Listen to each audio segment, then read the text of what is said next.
Hello! Ito pong muli si Nanette ng Net Cooking. Ngayong araw na ito ay gagawa po tayo o magluluto tayo ng takoyaki. At ito po ang ating mga kailangan. Meron po tayo ditong all-purpose flour. Then boiled octopus. So yung taco, ang ibig sabihin nun, octopus sa Japanese. Then kailangan din po natin ng Japanese dashi. Then, meron tayo ditong cabbage, spring onions, benishoga or pickled ginger, then cooking oil, soy sauce, 1 raw egg, then seaweeds or powder nori, then meron din tayo ditong bonito flakes. Gagamit po tayo dito ng takoyaki sauce. Okay. Ito po ang ating mga kakailanganin sa paggawa po natin sa ating takoyaki. Okay. Mag-start na po tayo. Okay. Then ngayon po, ang una nating gagawin. So, itong all-purpose flour, lalagyan natin ng dashi. Kailangan malamig itong dashi natin. Itong dashi, ito yung soup stock. Japanese soup stock.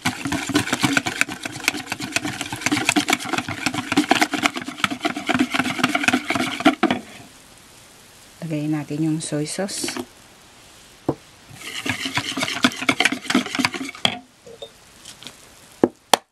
Then, egg.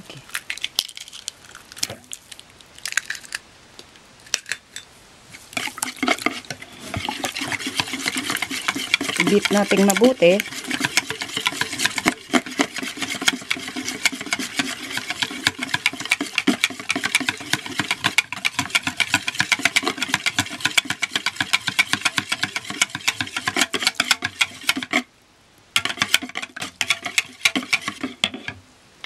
Then ngayon, para po madaling gawin ito, isalin natin dito sa isang pitcher. Okay.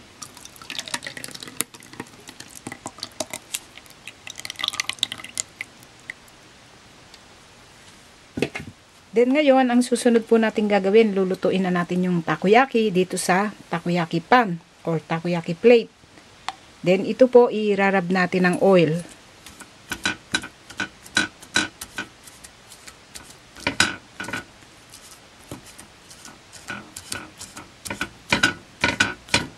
So, siguraduhin natin na mairab natin itong paligid ng takoyaki pan. So, dito natin lulutuin o i-grill itong ating takoyaki. Then, testingin natin. So, mainit na. Then, narito po yung takoyaki batter o yung mixture ng takoyaki na ginawa natin.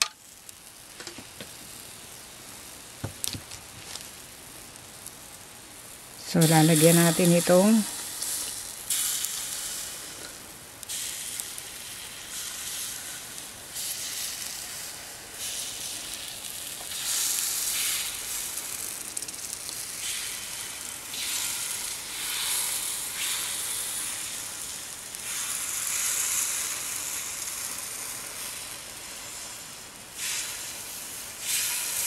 okay lang kahit umapaw siya.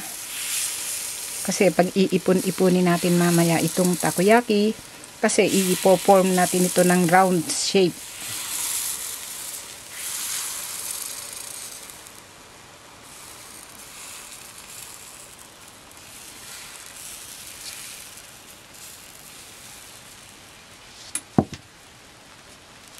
Then, narito yung taco o yung octopus. Taco means octopus. Okay, lalagyan po natin ito.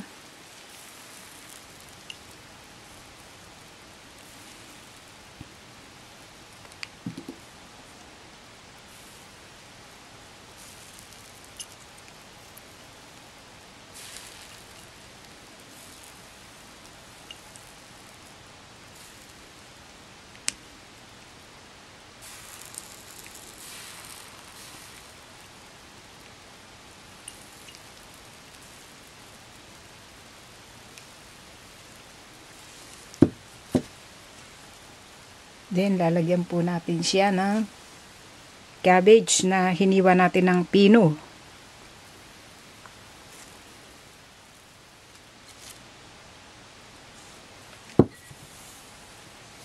Then, itong pickle na ginger.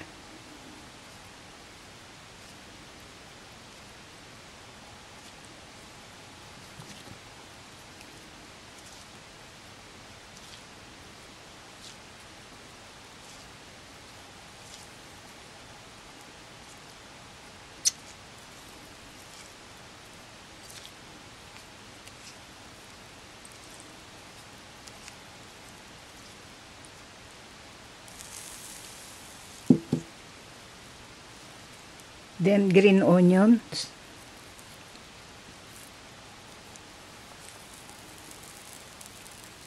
Kailangan kasi dito, medyo mabilis tayo.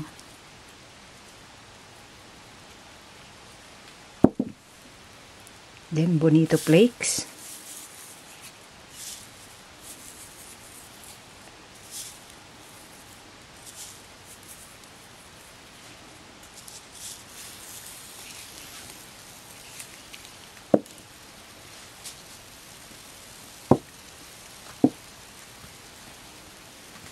Okay, then dito po, gagamit tayo ng skewer o bamboo skewer. So, pag iipon-ipunin natin lahat itong ating takoyaki.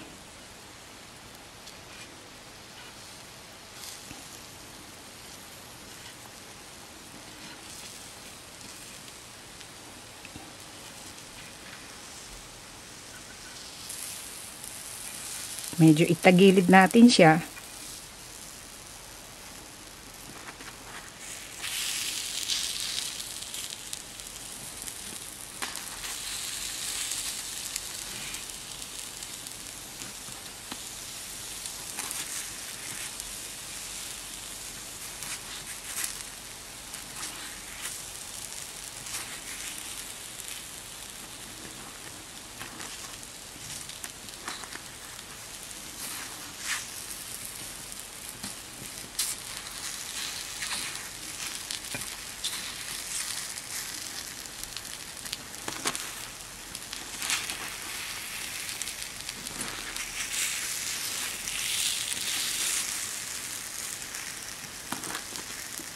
Okay, babaligtarin lang natin lahat ito hanggang matapos natin. Okay, then ngayon, pag iipon-ipunin lang po natin lahat ito hanggang makuha natin yung round shape.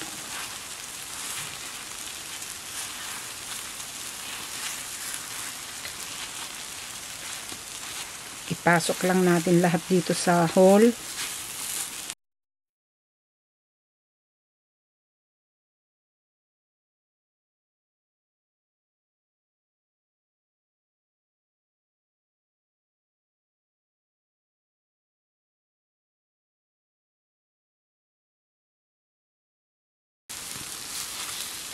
Ipunin natin lahat doon sa loob. Ipasok natin dito para noon malinis yan tingnan.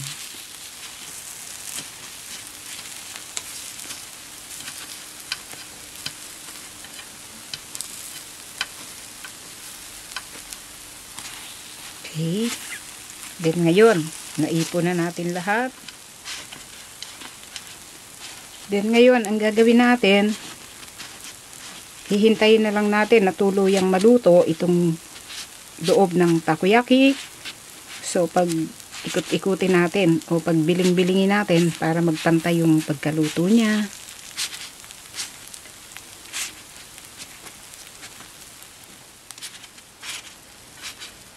Okay, din ngayon, palagay ko luto na po itong ating takoyaki. Okay. Pwede na po natin itong iserve at kainin. So, meron tayo ditong serving plate. Then, ang gagawin natin, maglalagay tayo dito.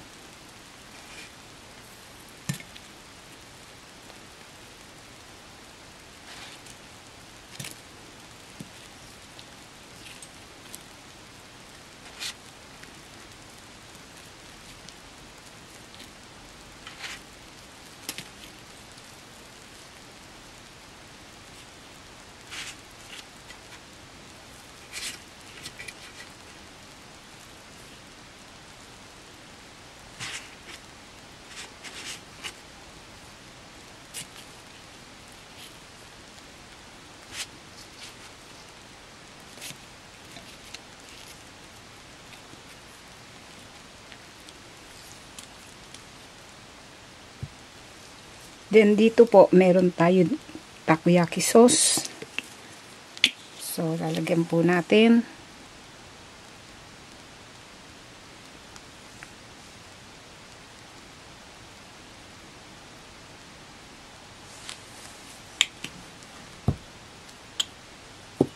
Lagyan natin ng aonori. Itong powdered seaweeds.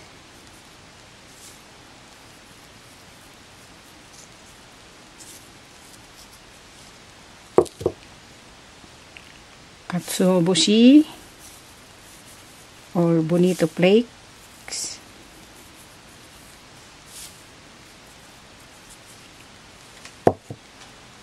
Then optional, pwede po nating lagyan ito ng mayonnaise.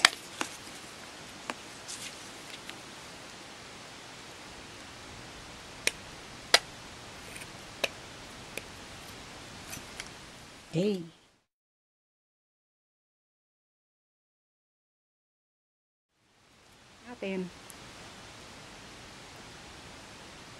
Then ngayon, ito po ang kinalabasan sa pagkakaluto natin o pagkakagawa po natin sa ating takoyaki.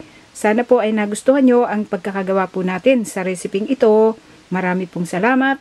Ito po muli si Nanette ng Net Cooking. Thanks po. Bye!